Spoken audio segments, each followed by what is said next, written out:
This morning on Daybreak, reaction from Missouri residents on the first presidential Democratic debate and how they feel about the long list of candidates. And a Branson hotel has been shut down after the health department declared it unsafe. We'll tell you the reason behind it. Plus, we'll check in with Hannah Zettel, who explains how an upcoming tournament can impact the city. We'll have that all coming for you this morning here on Daybreak. Well, good morning and thanks for joining us. It's Thursday, June 27th. I'm Lauren Barnes. And I'm Joe Morano. Were you able to watch any of this debate last night? No, it was a little bit past the bedtime. I did get the notification that it was starting, and I was like, oh, I should stay up and watch. But no, I'm going to have to catch up on a lot of that today. Exactly. Well, there's another one tonight. Right. But we've also got you covered. That's coming up in a little bit. And then also, of course, we got to check in with Elisa Raffa to see how we're starting off on this Thursday, getting that weekend feel. We want some good weather for the weekend, right? We sure do. Ooh, soupy out there. Yeah. Right? Pretty hot, or at least warm out there this morning, just like yesterday. And it's going to stay pretty summery through the week. I'm really struggling, guys, to find something different to say every day. It is summer, so yeah. it's okay. We'll give you a pass. Uh-oh. Should I put you to that Look what task? you did. Yeah.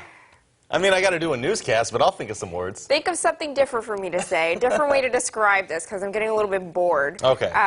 But yeah, warm again out there this morning. Just a few clouds. Temperature is pretty warm, and it's feeling pretty humid and muggy out there. It's 67 degrees on south winds, with these dew points again pretty sticky. Just a few clouds out there. Things are mostly clear. You'll have smooth sailing as you head to work. It is 66 in Branson, 68 in Monette, and 67 in Rolla. Again, these temperatures pretty warm. The dew points, again, pretty sticky in the 60s to almost 70 in spots. So on the muggy meter, if you're unfamiliar with how this scale works, it's pretty sticky out there this morning and will be sticky to very humid as we head through the afternoon. So dry roads as we start this morning, dry through the afternoon, just mostly sunny and hot. At the pool, we're looking at a very high UV index of 9, mostly sunny skies. Temperatures up near 90 by 3 o'clock, 89 degrees, and it feeling much hotter than that because of the humidity. So we are tracking some residual flooding for one of our counties this morning. We'll talk about that. The heat continues to crank, and a summery 7-day. Your forecast is up in 10 minutes. Making news now, the first presidential Democratic debate happened in Florida last night. Candidates discussed border security and asylum and health insurance costs. We wanted to find out how people here in southwest Missouri are reacting to a long list of Democratic candidates. The debate included 10, like Elizabeth Warren, Beto O'Rourke, and Amy Klobuchar. Other candidates like Joe Biden, Bernie Sanders, and Pete Buttigieg debated as well, but the last time Missouri voted for a Democratic presidential candidate was back in 1996. That was Bill Clinton's second term. Executive Director of the Greene County Democratic Party says the problem Democrats have had in turning Missouri purple is not having a defined platform. 2016 was a big wake-up call for a lot of people, that politics is no longer a spectator sport, that if you want to see a change happen, you have to get involved one way or the other. And we're starting to see that even on the local level. Our biggest struggle that we've had over the last few years is messaging. There's a lot of reasons that people come to the Democratic Party, so it tends to end up being static. I think this year we're going to be working on having a centralized message. The second round of 10 candidates will debate tonight. This time of year, you may notice more motorcycles out on the streets than usual, but Missouri is one of the top 10 states with the highest rate of motorcycle fatalities, according to the National Highway Traffic Safety Administration. The police department says motorcycle deaths are caused by both bikers and drivers, though. All bikers are held to the same standard as cars, but lots of motorcycle-related accidents occur when a driver doesn't see a bike in their blind spots. We're not trying to be aggressive, not trying to race or anything like that. We're just trying to ultimately get home to our families. We are your neighbors, your friends, your family. We're just normal people trying to commute just like people in cars. In Missouri, teens as young as 15 are legally allowed to ride bikes. You're also allowed to apply for a temporary permit at 15 and a half. Happening now, flooding is becoming an issue for more towns in the Ozarks. One viewer sent in a video from their backyard in Purdy, Missouri. Most areas across Berry County saw about 4 to 6 inches of rain throughout the day. This is even more rain for the area after having multiple inches of rainfall on Sunday as well. We were also sent this photo from Angela in Exeter. You can see a man and his dog right there looking at the floodwaters and checking for some damage. The Branson Plaza Motel has been shut down after the Taney County Health Department deemed it unsafe.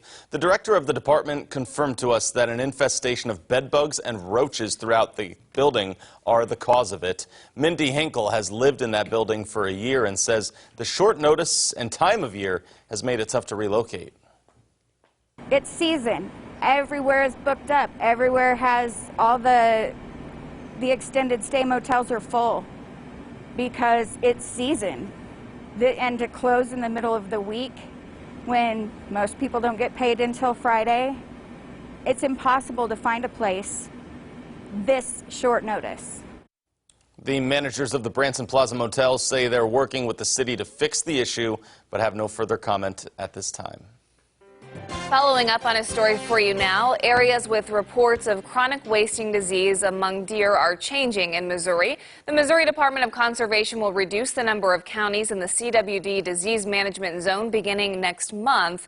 Chronic wasting disease, also known as CWD, creates holes in the brain causing deer to die. The Springfield News Leader, our partner, reports that 22 counties will be removed from the management zone.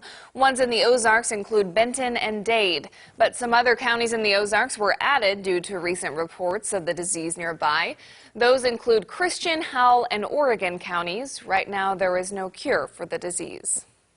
On to some more local news now. Nearly 2,000 people are visiting Springfield this week for the Premier Baseball Incoming Freshman Championship. This tournament is one of many sporting events being held in our area. Our Hannah Zettel joins us live with the economic impact this event and others like it can have. Lauren and Joe, good morning. I'm live here at one of the many sports complexes that are offered here in Springfield. Another thing that this city has a lot of are baseball fields. In fact, 10 of those are going to be used up starting early this morning for the Premier Baseball Tournament of boys 14 and under who are going to be playing for this tournament. That's going to create about 1,500, upwards of 1,500 hotel stays, which is just proof that Springfield is equipped to handle big conventions like this. Summer brings sunshine, sports, and travel. Most of the time when people are going to sporting events like this, they make a vacation out of it. And in Springfield's case, summer also brings in money from visitors traveling to the area for tournaments. We're a great location for amateur sporting events. We're centrally located and we're very affordable. This week, nearly 2,000 people have dropped by for the Premier Baseball Tournament, taking over 10 local playing fields. We come to Springfield just because it's a wonderful sized town with not too big, not too small, plenty of things for our families and the people to do. The Visitor Center estimates each out-of-towner will spend upwards of $150 per day, creating an economic spike here in town. Those expenditures generate a lot of sales tax revenue that help us fill potholes and do lots of other things. Springfield draws in tournament directors from various outdoor sports and keeps them coming back. We love to go back to places because we're familiar with it, know what to expect, and Springfield just exceeded all our expectations. With summer sports down pat, the city plans to open better facilities to accommodate indoor sporting tournaments. There's plenty of indoor activities too. But that is one of the areas that we're challenged on right now, is we don't have some of the indoor facilities that we need to attract some of those. Now, this is the 8th year that this specific tournament has been held here in Springfield, and the Visitors Bureau let me know that they do like those annual events because after that first year of planning where it's going to be held, how they're going to supply food, how they're going to accommodate people, it gets easier every year. So they do like those yearly events. It gets much easier each time that they go. Reporting in Springfield, Hannah Zettel, Ozarks First. All right, Hannah, thank you. Still ahead for you on Daybreak, the latest problems for Boeing. Plus, what to expect out of the G20 summit that starts up this weekend. That is in your Money Watch. Up next. From Color 10 Ozarks First, Lauren Barnes, Joe Morano, and weather with meteorologist Elisa Raffa. This is Color 10 News Daybreak.